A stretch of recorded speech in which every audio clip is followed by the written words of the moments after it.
It is perhaps the most sacred site in all of humanity. The place where three of the world's most prominent religions, Christianity, Judaism, and Islam, all converge.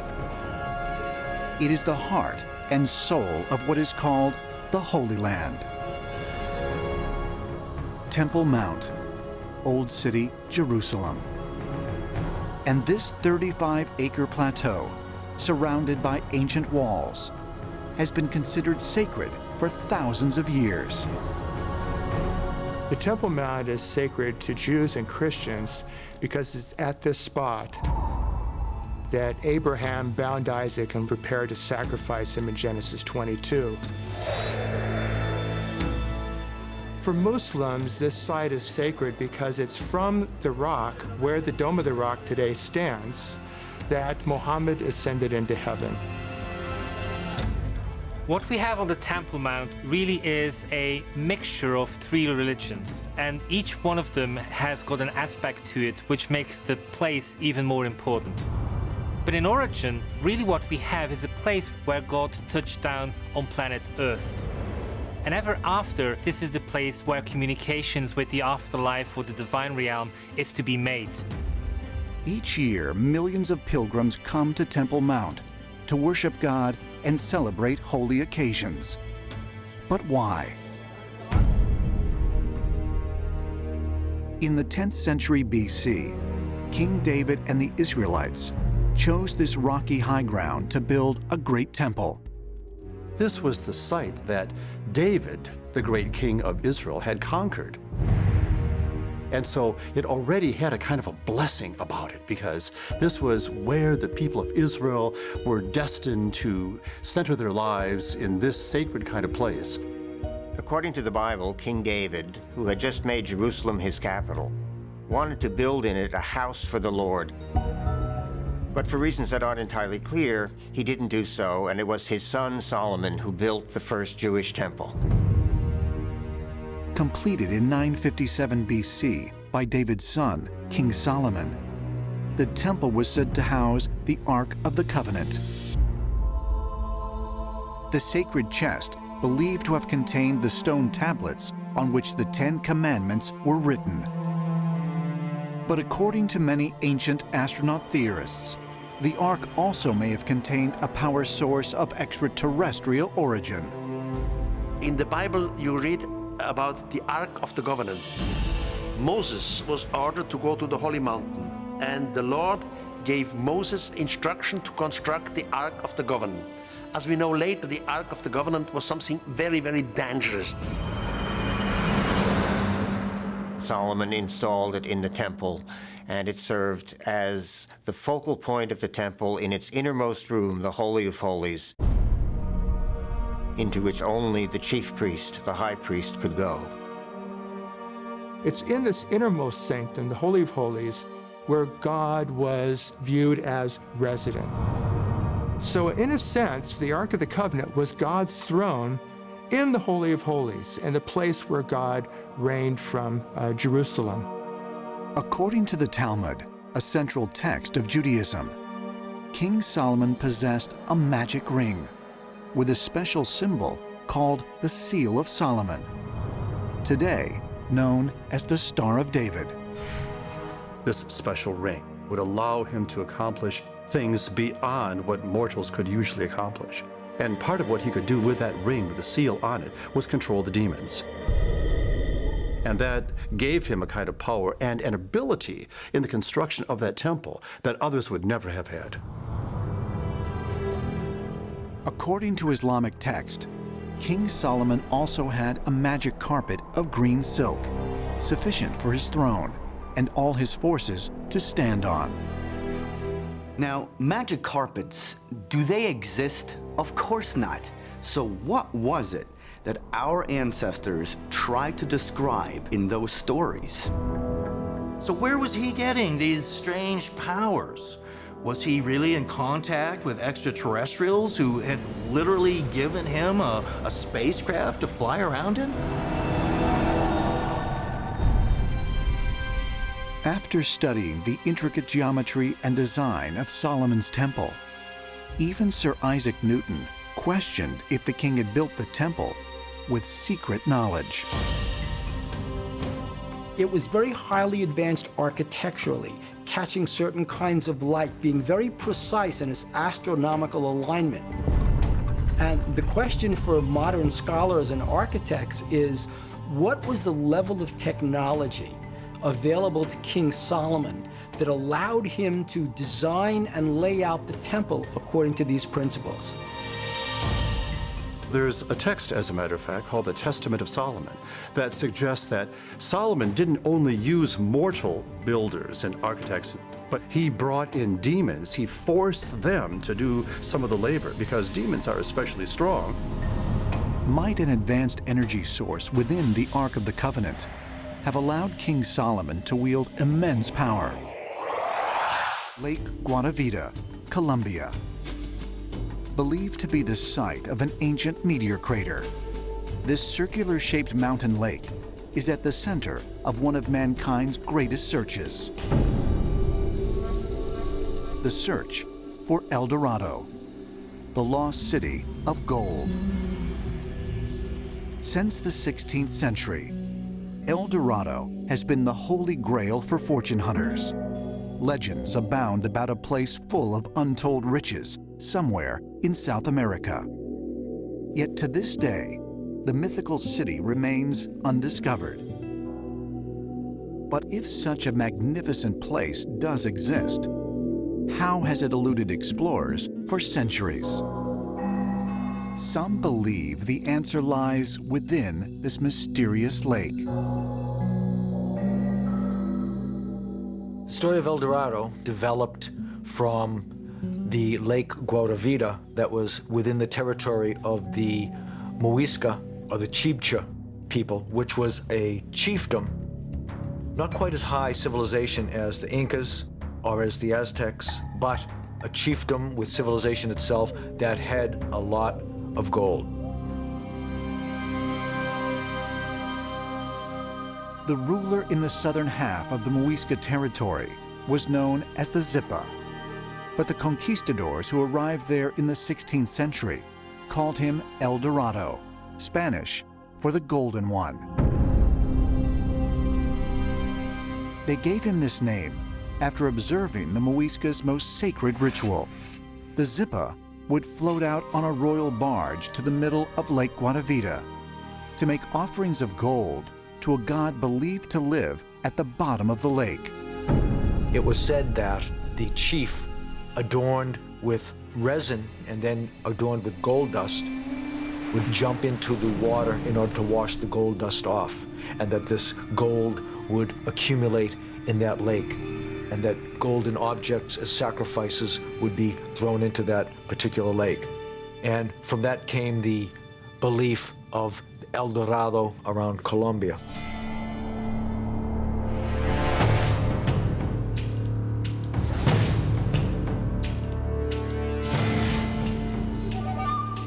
In 1912, an excavation of Lake Guatavita was led by British engineer Hartley Knowles. Knowles reported that he had recovered around $20,000 worth of treasure, including golden artifacts. But he also believed much more lay beneath the hardened lake bed. Could Knowles' find be evidence that the story of the Muisca chief is based on truth? If so, just who or what was the so-called god who dwelled at the bottom of the lake?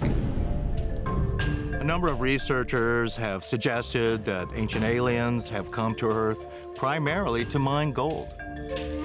Zechariah Sitchin suggested that these extraterrestrials needed gold to suspend in their atmosphere and preserve their planet.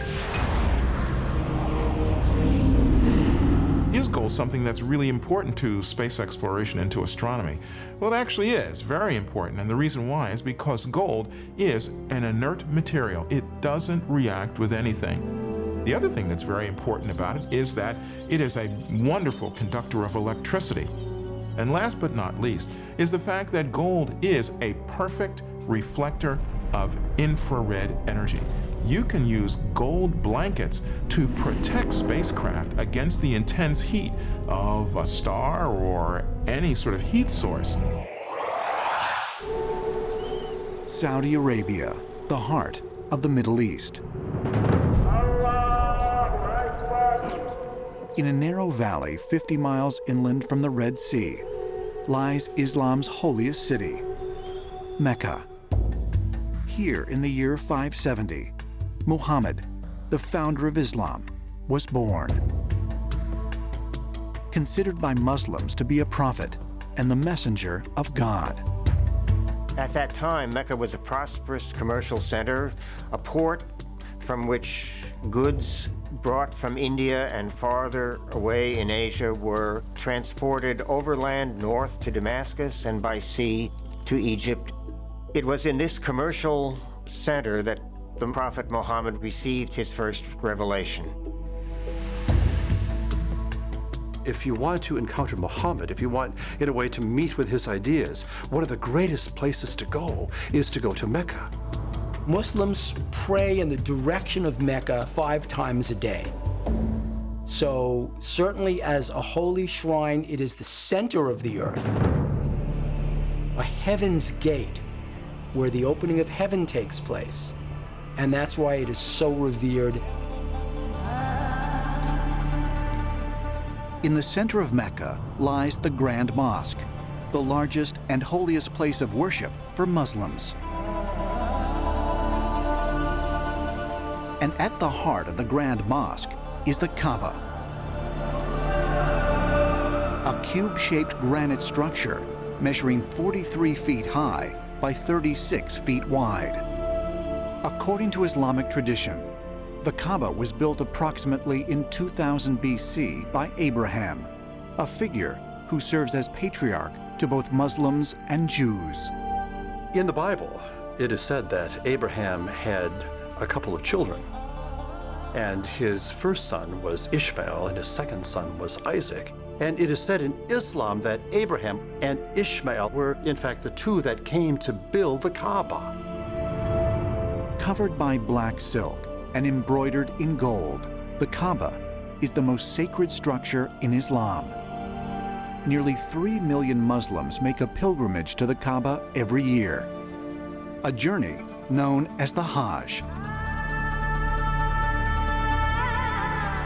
Every Muslim, if he or she can do so, sometime in a lifetime, is obliged to go on a pilgrimage or the Hajj to Mecca, in a way to walk in the footsteps of Abraham and of Ishmael, to walk in the footsteps of Muhammad.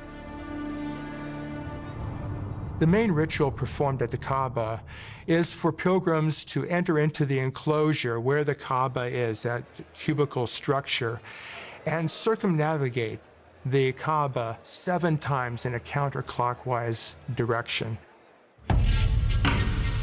In one part of that building, there is a black stone that is embedded in the side of the building.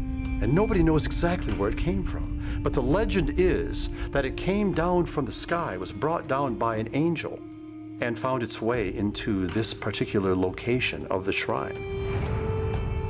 There's another tradition that suggests that this rock had been worshipped long before Muhammad's time, and that it is in fact an ancient meteorite,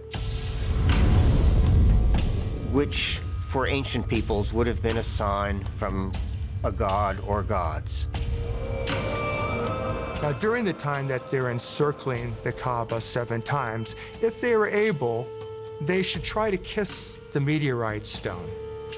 But because of the numbers of people, especially in recent times, that's impossible. So the practice is that if you're unable to kiss the stone, you should point towards the stone. That shows your respect for the stone and your veneration of it. People believe that, of course, it was a meteorite that fell from the heavens that they have been able to keep. Some of it is in small fragments. It's broken away, but they've kept it intact with a silver lining structure around it. It is a magnificent artifact. Might the black stone really be a meteorite, as many scientists and scholars believe? If so, what does that say about the historical and possibly metaphysical origins of the Islamic faith? It's kind of strange, really, that the Muslims are all praying towards Mecca and to this black stone that's there. There are stories that the Kaaba in Mecca is radiating some kind of energy. It energizes people and increases their spirituality and health. Perhaps it's coming from this meteorite, this black stone of extraterrestrial origin.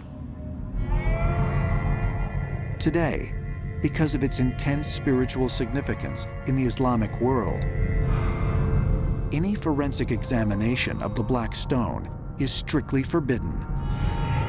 As far as Muslims are concerned, the black stone simply descended from paradise. Archangel Michael descended from the sky, and Michael gave Abraham an information in a written form. And this information was sealed into a stone. And this stone is today's Kaaba. It is said it is a stone from heaven. Bethlehem. The Church of the Nativity, built around 330 AD by the first Christian Roman Emperor Constantine, is one of the oldest continuously operating churches in the world, having survived invasions, regime changes, fires, and earthquakes. Many claim that the church is protected by a higher power because it sits above a cave that some Bible scholars believe to be the true birthplace of Jesus Christ. There are many books about the story of Christ's life, Jesus' life, which never made it their way into the Bible. And one of them was called the Proto-Evangelium of James. And in that story, Joseph and Mary are approaching Bethlehem, and Mary says, I'm going to give birth. And he thinks for a minute, he said, I know a cave near here. And they're met at the entrance to the cave by a brilliant light. And when the light dissipates, there's Mary holding Christ in her arms. And if you look at Byzantine painting, the Nativity is always represented in a cave. According to the Gospel of Luke, Mary gives birth and places the baby Jesus in a manger, but no actual location for the nativity is given. Going back to the 3rd century, they started this idea that he was actually born in a cave. But then they also described the tomb of resurrection as a cave, as a simple hollowed out room that had this circular stone at the entranceway. There does seem to be a mystical environment here, this idea of a cave being a place where someone who is of divinity comes and someone who is divinity leaves. So it's almost as if passages are happening in caves. Is there some significance to the fact that both Jesus' birthplace and resurrection may have occurred inside caves? Some ancient astronaut theorists say yes, and claim there may even be physical evidence that what happened within these caves was something other than miraculous. The Shroud of Turin is certainly the most important relic of the resurrection, this extraordinary imprint of the crucified body on this cloth that no one has ever been able to accurately explain or reproduce. And Jesus was in the tomb, and some believe there was an intense burst of energy which created what we now call the Shroud of Turin, some form of radiation which was very intense and powerful. We know with 21st century technology that the Shroud of Turin is a 1st century garment. And we know beyond a shadow of a doubt that it could not have been painted or in any way created. So the Shroud of Turin gives us this exceptional piece of evidence that something powerful happened in that tomb. And when people came to see him the next day to view his body, he was gone. 2 shining beings, non-human beings, met these 2 witnesses outside the tomb and informed them that Christ had risen and that he had departed. It's possible that that cave was acting as a sort of a gateway or a portal, because in many of these stories, the caves link earth and heaven. Could the Shroud of Turin really be evidence that something of a technological as well as a spiritual nature took place in the cave where many believe Jesus was resurrected? Reports of humans encountering the divine in or near caves come from all corners of the globe, going back thousands of years. We look at the Prophet Muhammad at Mount Hira. He's in a mountain in a cave. He's praying and meditating. He hears the voice of Gabriel. Iqra, Iqra, which means to recite, recite. And so he recites the Quran. According to the Hebrew tradition, Prophet Elijah, who existed around 9 BCE, lived in a cave. According to Greek mythology, Zeus was born in a cave. And caves are often understood in religious traditions to be gateways to the underworld. So caves are worshipped throughout the Mediterranean, usually because a god is associated with that cave. A god is worshipped in a cave or in a grotto. Is it possible that some of the world's most mysterious caves really are home to extraterrestrial beings? Could it be that the knowledge of the universe has been left for us to discover right here on Earth once we have the technology to unlock it?